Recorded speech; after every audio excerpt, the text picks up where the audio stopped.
नमस्कार, मैं हूं आपके साथ सिमरन राजपाल। वक्त हो चुका है एक नई चर्चा का। प्रधानमंत्री नरेंद्र मोदी के तीसरे कार्यकाल के सबसे महत्वाकांक्षी bill one nation one election को लोकसभा में स्वीकार कर लिया गया।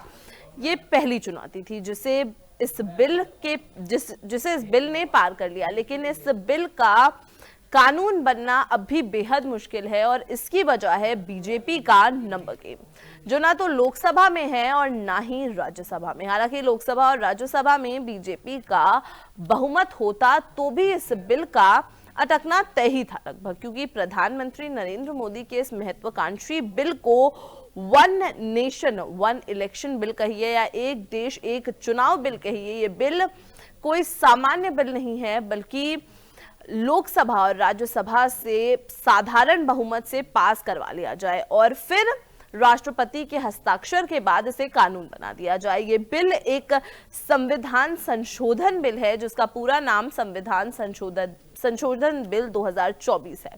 जिसे आम फहम भाषा में कहा जाए तो यह एक देश एक चुनाव विधेयक या one nation one election bill है। अब बीजेपी के पास बहुमत नहीं है, ये हम सबको पता है। एनडीए की सरकार है। अगर बीजेपी के पास सीटों की बात करें तो बीजेपी के पास 240 सीटें ही हैं लोकसभा में। अब चूंकि ये बिल संविधान संशोधन बिल है तो इसे लोकसभा और राज्यसभा में साधारण बहुमत से पास नहीं करवाया जा सकता, बल्कि इसके लिए 2/3 बहुमत जरूरी होती है और 2/3 बहुमत तो बीजेपी के पास ना तो लोकसभा में है और ना ही राज्यसभा में। इसे थोड़ा और विस्तार से समझने की भी जरूरत है, जो हम आपको बताने जा रहे हैं। 543 में से 362 सांसदों का समर्थन चाहिए। लोकसभा में सांसदों की कुल संख्या 543 है। 2/3 बहुमत के लिए 362 सांसदों का समर्थन चाहिए होता है। बीजेपी के अपने कुल 240 सांसद हैं। एनडीए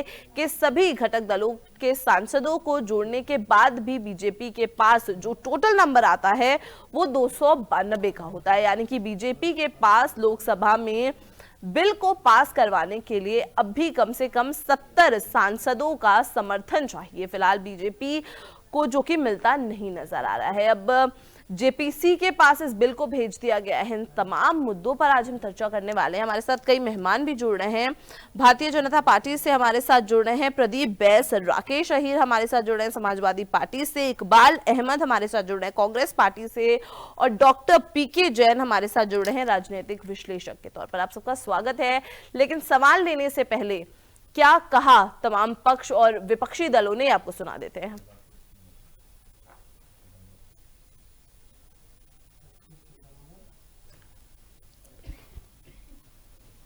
पहले भी मैंने सारी व्यवस्था दे चुकी है और मैंने पूरी परंपरा पुरानी भी सब बता चुका हूं आपको। अब माननीय मंत्री जी ने भी ये बता दिया कि जेपीसी इसके लिए गठन होगी। ऐसा माननीय मंत्री जी ने एक मिनट, उस समय जेपीसी के समय व्यापक चर्चा होगी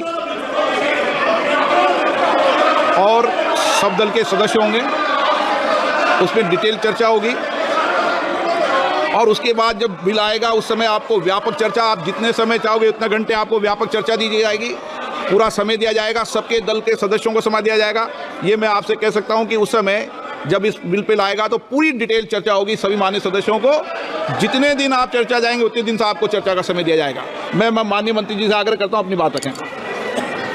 anti constitutional bill, it's against the federalism of our nation and we are opposing the bill. This has got failed in the House in Lok Sabha today, and it has just completely misfired because of the numbers. They are not able to have the numbers. 2/3 majority was needed, and they had only 263 members, and the opposition India Alliance had 98 members.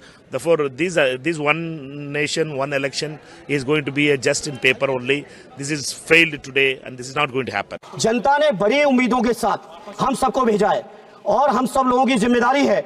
ये संविधान विरोधी, संघीय ढांचे विरोधी, basic structure विरोधी कई केसों की चर्चा की मनीष तिवारी जी ने उनके साथ जोड़ते हुए, माननीय सर्वोच्च न्यायालय की भावनाओं के विरोधी, गरीब विरोधी, दलित विरोधी, पिछड़ा विरोधी, मुसलमान विरोधी, इस नीयत को वापस लो। ये मुसलमान विरोधी, इस नीयत को वापस लो। We opposed the introduction of the bill. We voted against the introduction of the bill. If the government wants to refer it to the JPC, that's their prerogative. We oppose the introduction of the bill. We voted against the introduction of the bill. If the government wants to refer it to the JPC, that's their prerogative. We oppose the introduction of the bill. We voted against the introduction of the bill. If the government wants to refer it to the JPC, that's their prerogative. We oppose the introduction of the bill. ठीक है प्रदीप बैस, पहला सवाल आपसे, राज्यसभा लोकसभा के numbers हमने आपको बता दिए 362, 2/3 नंबर होता है, लेकिन राज्यसभा के सांसदों की जो कुल संख्या है 243 है। 2/3 बहुमत के लिए 162 सांसदों का समर्थन चाहिए, जबकि बीजेपी के नेतृत्व वाले एनडीए के पास राज्यसभा में सांसदों की संख्या कुल 112 है। 6 मनोनीत सांसद भी हैं, उनको लेकर संख्या 118 हो जाती है। फिर भी राज्यसभा में बीजेपी के पास 44 सांसद कम हैं और लोकसभा में भी ये नंबर जो है 70 सांसदों का काफी कम है। तो अगर आपको इस बिल को पास करवाना है तो आपको बहुमत जुटानी होगी। जेपीसी के पास भी जो तमाम विपक्षी दल आएंगे उसमें भी आपको एक बहुमत चाहिए होगी, वो भी उनको भी पास करना होगा। तो किस तरीके से ये मेजॉरिटी आप जुटाएंगे?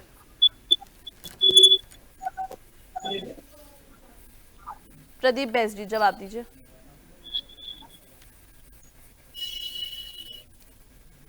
प्रदीप बैस जवाब।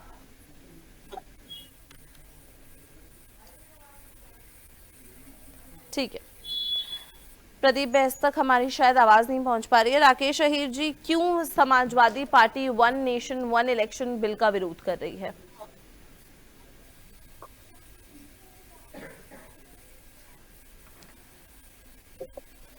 ठीक है, हम सबसे पहले राजनीतिक विश्लेषक के तौर पर जो हमारे साथ जुड़े हुए हैं डॉक्टर पीके जैन। डॉक्टर पीके जैन, देखिए अगर one nation one election bill आता है तो तमाम चीजें कही जा रही हैं कि तमाम फायदे होंगे, जो तमाम पार्टियों के नेता हैं, जो सरकार है वो इलेक्शन से ज्यादा काम पर फोकस कर पाए क्योंकि चुनाव एक ही बार में निपट जाएगा। ये फायदा एक बताया जा रहा है। इन्फ्लेशन कम होगा, उसका भी बात की जा रही है। जीडीपी में बढ़ोतरी होगी, इसकी भी बात की जा रही है। तमाम फायदे बताए जा रहे हैं, लेकिन फिर भी विपक्ष इस बिल का समर्थन नहीं कर रहा है, इसके विरोध में है विपक्ष। क्या वजह हो सकती है?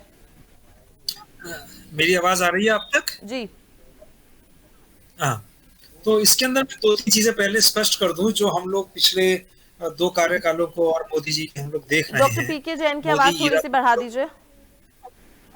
हाँ, मेरा आवाज पूरा ही है, देखिए। ठीक है, अंदर पीसीआर से बोल रहे थे हम सर, बोलिए। आवाज आ रही है? जी। तो उसके अंदर सबसे बड़ी चीज है कि विपक्ष 2 काम कर रहा है। सबसे पहले तो ये कि वो जैसे ही संसद का सत्र शुरू होता है तो वो कोई ना कोई मुद्दा उठा लेता है और संसद की कार्यवाही को चलने देगा।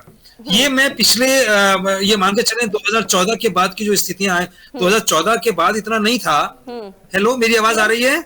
जी सर, आ रही है आपकी आवाज जी। तो 2014 के बाद तो ये नहीं था, लेकिन जो दूसरा कार्यकाल हुआ तो विपक्ष ने जैसे ठाना हुआ है कि कोई भी कार्यकाल हम इनको होने नहीं देंगे। मतलब एक बाहर से ये चीज दिखाई देती है। दूसरा, जो भी वो बिल लाते हैं तो उस बिल का विरोध करना ही है। मतलब ये चीज कि बिना ये देखे कि वो बिल खुद कांग्रेस ने कभी अपने जमाने में लाया होगा, जैसे कि ये वाला बिल कांग्रेस की ही देन था, कांग्रेस ही ऐसा चाहते थे। और जवाहरलाल नेहरू के कार्यकाल से लेकर के 1966 तक ये चीज चलती रही। बीच में हर्डल्स आए होंगे, वो एक अलग इशू है। तो उसमें अब वो खुद ही उस का विरोध कर रहे हैं। तो एक तो ये चीज जो मैं देख पा रहा हूं दूर से।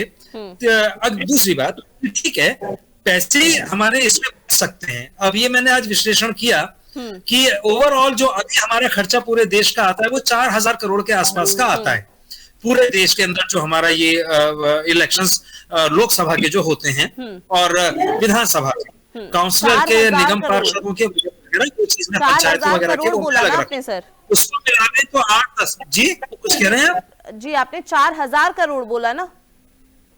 जी, मैंने 4000 करोड़ बोला। वो कुरैशी साहब की ये फिगर थी।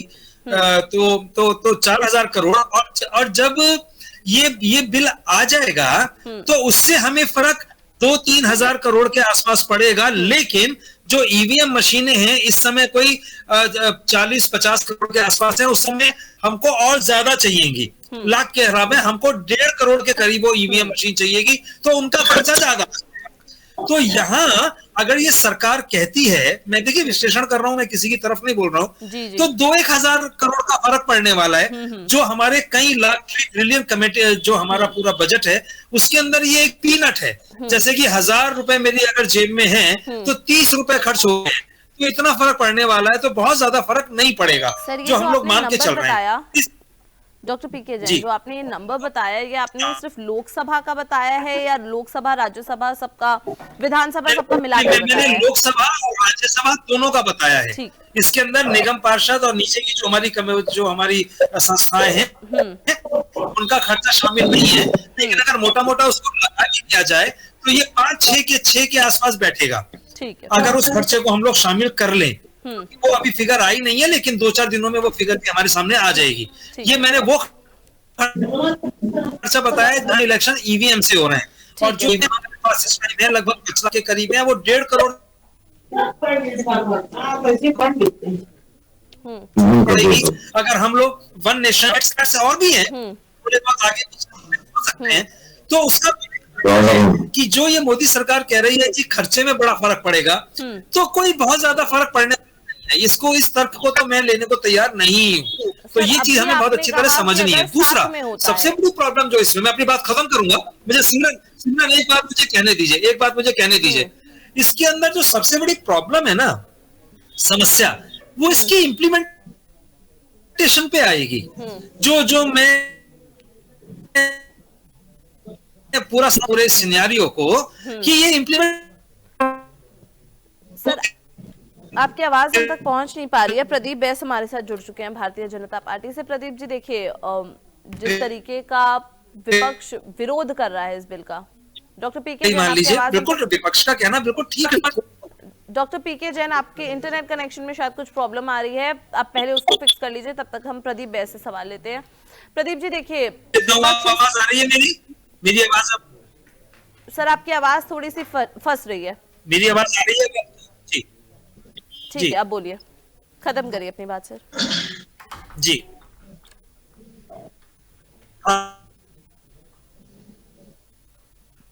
डॉक्टर पीके जैन, आपकी आवाज में कुछ प्रॉब्लम आ रहा है। दूसरी बात इसके ना इम्प्लीमेंटेशन पर डोमेन में शायद आया नहीं है, तो प्रदीप जी अगला सवाल आपसे है। देखिए, बहुमत नहीं है आपके पास, 2/3 मेजोरिटी चाहिए थी, वो नहीं थी आपके पास, जेपीसी के पास बिल गया है। आपके पास सबसे बड़ा जो एक प्रॉब्लम खड़ा है one nation one election bill को पास करवाने के लिए, वो है बहुमत का। किस तरीके से, क्योंकि लगभग 40 राज्यसभा में और 70 सांसद आपके पास लोकसभा में कम है, किस तरीके से आप इस चुनौती को फेस करेंगे? क्योंकि आपको विपक्षी सांसदों का, विपक्षी दलों का इस पे समर्थन तो चाहिए होगा। निश्चित तौर पे वो तो अभी ज्वाइंट पार्लियामेंट्री कमेटी के पास है, लेकिन मैं एक बात बताना चाहूंगा, ये आदरणीय वक्ता जो मेरे से पहले बोल रहे थे, वो कौन से फैक्ट्स एंड फिगर्स बता रहे थे, मुझे नहीं मालूम कि उनका सोर्स क्या है, कहां से उनके पास फैक्ट्स एंड फिगर्स आए हैं। लेकिन मैं आपको बता दूं, 1998 में जब 13 दिन की अटल जी की सरकार गिरी थी और उसके बाद फिर से चुनाव कराने की बारी आई थी, तो उसी समय 7,000 करोड़ का बजट था। मुझे नहीं पता कि ये फैक्ट एंड फिगर कहाँ के हैं, लेकिन मैं एक चीज बड़े दावे के साथ कह सकता हूँ कि 1 से लेकर 1.5% की जीडीपी में डिफरेंस आएगा। ये केवल अगर सरकारी आंकड़े को देख करके ये निर्णय पर पहुंच रहे तो वो बात दूसरी है। जो विभिन्न दलों के कार्यकर्ता प्रत्याशी जो पैसा खर्च करते हैं, वो भी इसी देश की जनता का पैसा है। तो अगर वो ऑर्गेनाइज होता है तो उसमें परेशानी क्या है? और जहां तक आपकी बहुमत की बात रही, तो देखिए हमने इससे पहले भी बहुत कड़े संविधान कानूनों को पास कराया है, उस समय हमारे पास बहुमत नहीं था, लेकिन हमने वो पास कराया। तो एक बार देखिए क्या है, पार्लियामेंट में भी विवेकशील लोग बैठते हैं, कोई ऐसे नहीं कि सत्ताधार और विपक्ष कई लोग खाली बैठते हो। विपक्ष में भी बहुत से विवेकशील लोग होते हैं, वो अपने विवेक का परिचय देते हैं। और आप बताइए, अगर मोटा मोटी मैं आपको बता रहा हूँ सारे कैलकुलेशन के लिए, आपका कार्यक्रम बहुत देर में शुरू हुआ, मैं बहुत पहले से वेट कर रहा था, मैं 6 बजे तक रुकूंगा, उसके बाद में चला जाऊंगा।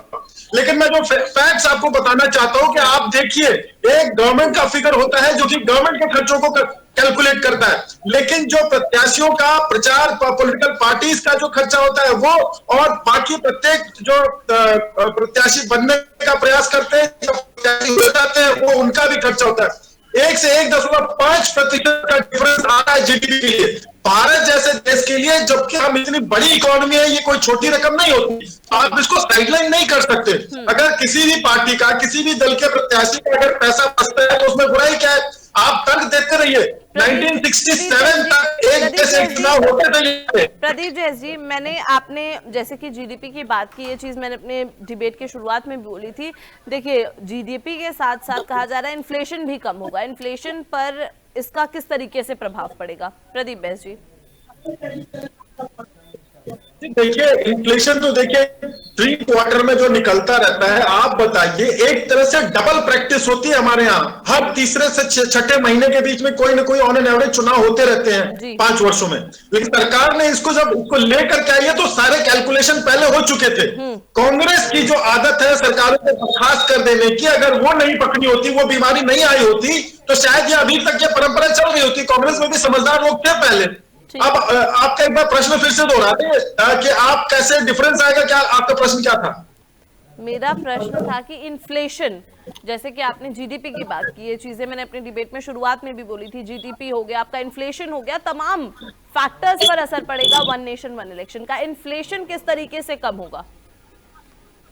जी देखिए, मैं कोई अर्थशास्त्री नहीं हूं, मैं अपनी पार्टी का कार्यकर्ता हूं, मैं साहित्य का छात्र रहा हूं। लेकिन जो मेरा विवेक कहता है कि अगर देखिए 2 चुनाव होते हैं और दोनों में जो है कुछ महंगाई बढ़ती है अलग, उसके कंपैरेटिव एक चुनाव होगा तो जो होर्डिंग करने वाले, जो रेट बढ़ाने वाले, संबंधित विषयों में जो लोग कुछ लाभ कमाना चाहते हैं, उनको अपॉर्चुनिटी एक मिलेगी।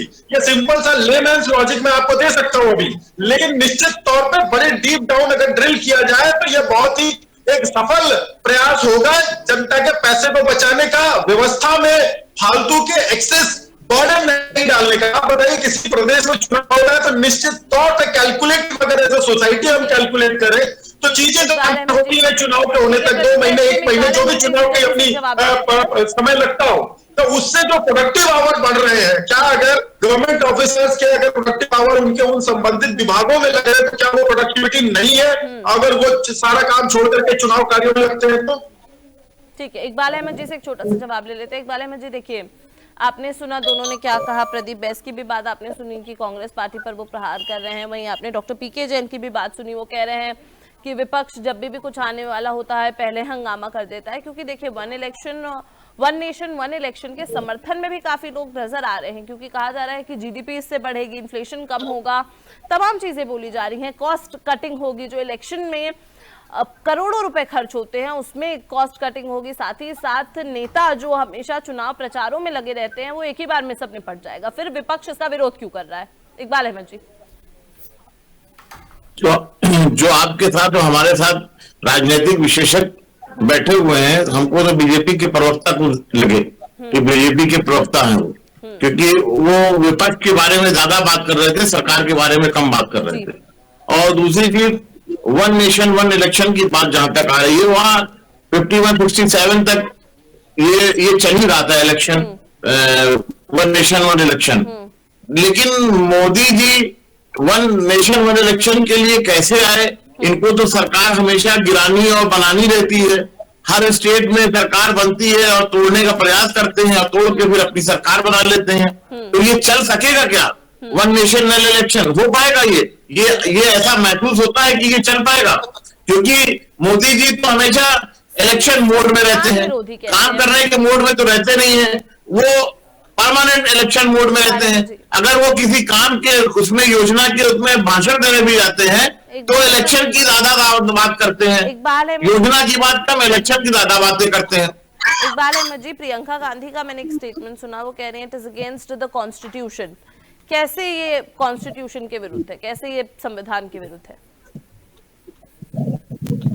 अब प्रियंका जी ने कहा है तो प्रियंका जी तो ऐसे सोच के तो कहा नहीं होगा, उन्होंने संविधान की किताब पढ़ी है, संविधान की किताब जो पढ़ा रहेगा वही सब सारी चीजें बात कर सकता है, पार्लियामेंट में बोल सकता है। उसी को पता होगा ना कि इस बारे में क्यों ऐसा कहा जा रहा है, क्यों विरोध हो रहा है। तो ये चीज जांचने परखने वाली चीजें हैं कि हिंदुस्तान में क्या है ऐसी चीज जो जनता के जनहित का मामला हो और जनता के फायदे का मामला हो, जिससे जो फैसला लिया जाए वो जनहित का फैसला हो, जिससे जनता का फायदा होना चाहिए।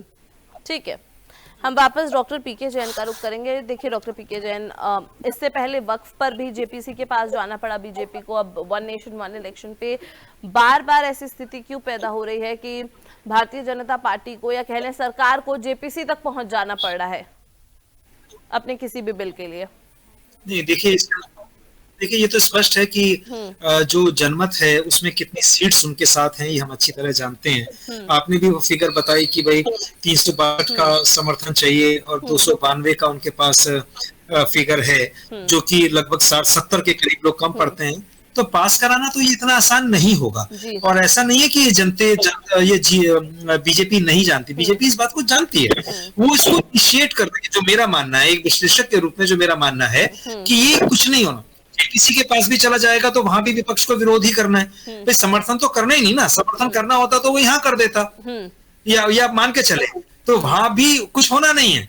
वो एक आई वॉश की तरह मैं ले रहा हूँ। इकबाल भाई जो मेरे कह रहे हैं कि मैं बीजेपी का प्रवक्ता हूँ, ऐसा नहीं है। मैं आपको सत्यता भी बता रहा हूँ कि वहां कुछ होना नहीं है, वहां पर भी आप लोगों को विरोध ही करना। अगर मैंने ये बात कह दी तो उसमें बुरा क्या है? विरोध तो आपने आज भी किया है, यही तो मैं कह रहा हूँ ना बात को। तो अब अगली बात कि उनका एक दृष्टिकोण है। देखिए, ना ये राज्यसभा में पास होना है ना लोकसभा में पास होना है, ये स्पष्ट है। और बीजेपी इतनी मूर्ख मुझे नहीं लगती कि वो इस बात को जानती नहीं है। अच्छा, दूसरी बात, आज उनके 20 सदस्य अनुपस्थित थे जबकि बीजेपी ने व्हिप जारी किया था। जबकि हमें बीजेपी एक ऐसी पार्टी लगती है कि जो चीजों को मानती है और स्वीकार। तो ये हो सकता है कि कई सदस्यों के मन में बीजेपी के ये भी हो कि भाई ये ठीक नहीं है। विपक्ष को ये भी सोचना है 20 सदस्यों का इकट्ठा गायब होना, और वो बीजेपी के ही एमपीज हैं। ऐसा नहीं है कि वो टीडीपी या किसी और के एमपीज हैं, ऐसा नहीं है। और वो व्हिप के बावजूद वो नहीं आते हैं। तो हमें ये भी सोचना पड़ेगा कि कहीं बीजेपी की पार्टी के अंदर ही तो इसका विरोध नहीं है। तो अगर हम उस 20 को भी माइनस कर लेते हैं 292 में से, तो ये 272 रह जाते हैं। तो ये किसी भी कीमत पे भी नहीं होने वाला है, 50% रह जाता है, 2/3 तक तो ये पहुंचेगा नहीं। मैंने जो अपनी बात कही थी, इकबाल भाई ने शायद सुना नहीं, आवेश में आ गए, क्योंकि विपक्ष का यही होता है कि जो थोड़ा सा भी उधर हो जाए तो वो ये कहते हैं ये बीजेपी का आदमी है, तो ये तो इनके मुंह लगा खून है, तो इन बातों को हम लेते नहीं है। रीजन यही है कि सभी लोग मिलकर के विरोध, हो सकता है उन विरोध करने वालों में भी कुछ लोग समर्थक हों। अब ये है कि क्योंकि वो विरोध में, तो विरोध करना है, तो बिना पढ़े बिना जाने बोल दो, जो मर्जी आए बोल दो। तो ये विपक्ष की जो स्थिति, मैं ये मानता हूँ कि विपक्ष को क्या पकड़ना। अब मैं समाजवादी का होके बोल रहा हूँ, आप लोगों को एक सवाल में चाहिए इसमें बात चाहूंगी। अगर मुझे कहते हैं कांग्रेस का, सुन लीजिए मुझे इकबाल जी के प्रति कुछ नहीं, मैं तो उनको जानता भी। तो इसके अंदर इसका इम्प्लीमेंटेशन सिमरन कैसे हो, जो बात मैंने पहले कही थी, जो संभव नहीं है।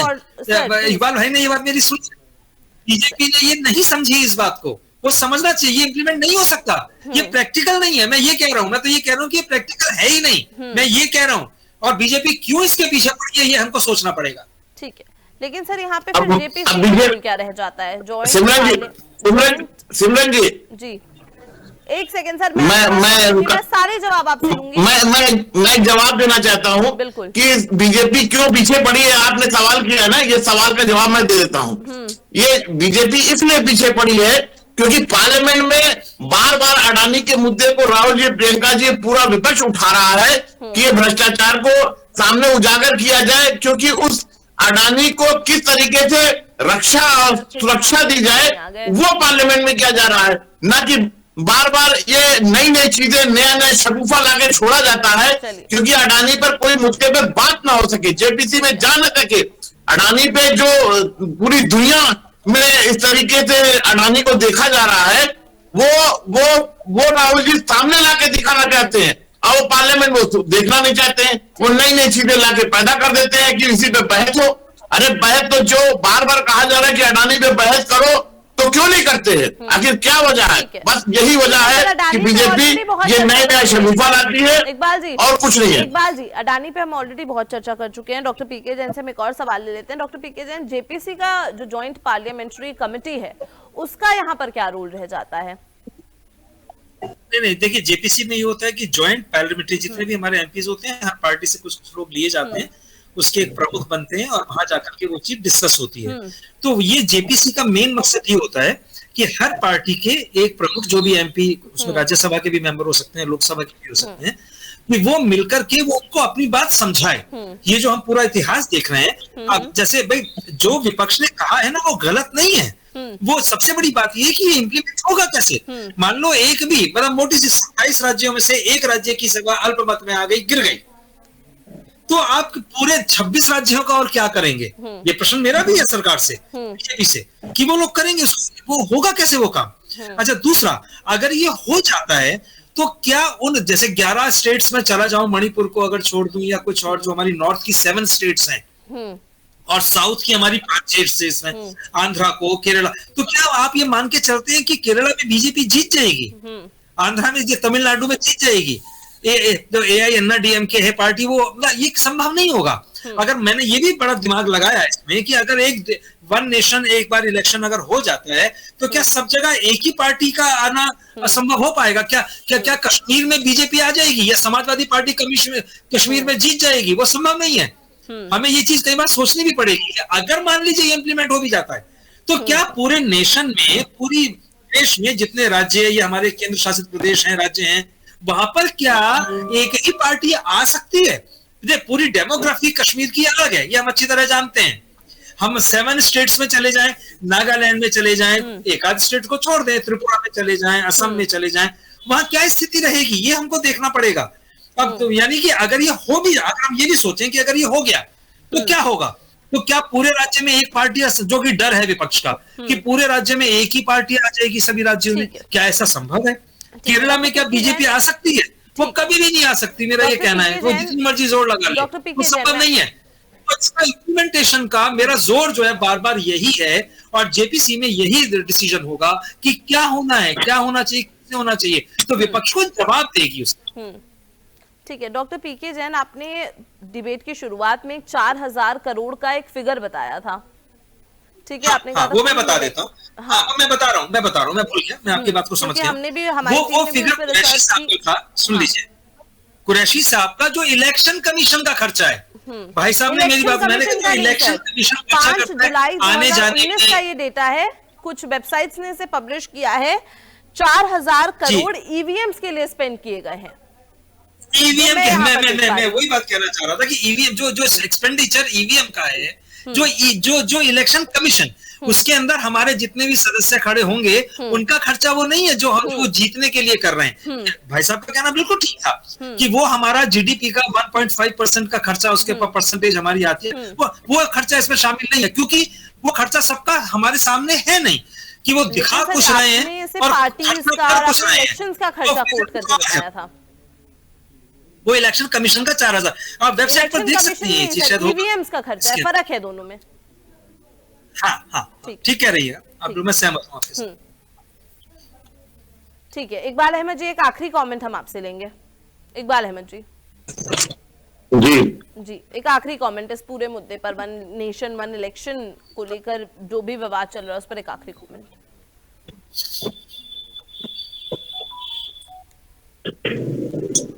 देखिए, जैन साहब ने जो कहा है ये बात सच है कि एक साथ इलेक्शन कराने में जो तमाम और स्टेट हैं वहां पे पूर्ण बहुमत में सरकारें नहीं बन सकती हैं। अगर नहीं बनेगी तो इलेक्शन फिर होगा। ये आपकी बात पर मैं सहमत हूँ, पूरा सहमत हूँ कि इस मामले में ये सच्चाई है। तमाम ऐसे स्टेट हैं जहां पूर्ण बहुमत में सरकार नहीं बन पाती है, और तमाम ऐसी चीजें होती हैं कि विधायक टूट जाते हैं सरकार बनाने के चक्कर में। वो सरकार 1 महीना चली, 6 महीना चली, साल भर चली, तो ये वन नेशन वन इलेक्शन का महत्व खत्म हो चुका रहेगा। तो मसला ये है कि फिर ये कैसे, इसको कैसे स्थिर किया जाए, ये सोचने वाली बात है। हाँ, यही चर्चा होनी है। मैं यही कह रहा हूँ कि यही चर्चा हमारी जेपीसी में समझाई जाए, अभी हमारे सामने भी नहीं है। ठीक है, फिलहाल वक्त इतने की इजाजत देता है। आप लोगों का बहुत बहुत शुक्रिया हमारे साथ जुड़ने के लिए। प्रदीप बैस भी हमारे साथ जुड़े थे, उनका भी बहुत बहुत शुक्रिया। अब देखिए, one nation one election bill जो है अब जेपीसी तक पहुंच चुका है, इससे पहले वक्फ भी, लेकिन अब सवाल तमाम खड़े हो रहे हैं कि भारतीय जनता पार्टी के पास बहुमत नहीं है, फिर वो किस बिना पर इस बिल को आगे ले जा रहे हैं, क्योंकि 70 लोकसभा में और 40 राज्यसभा में उनके पास सांसद कम हैं, तो कैसे ये बिल वो आगे लेगा। इसके साथ ही साथ कांग्रेस पार्टी की जो प्रियंका गांधी है, उनका कहना है कि ये अगेंस्ट द कॉन्स्टिट्यूशन है, यानी कि संविधान के विरुद्ध है।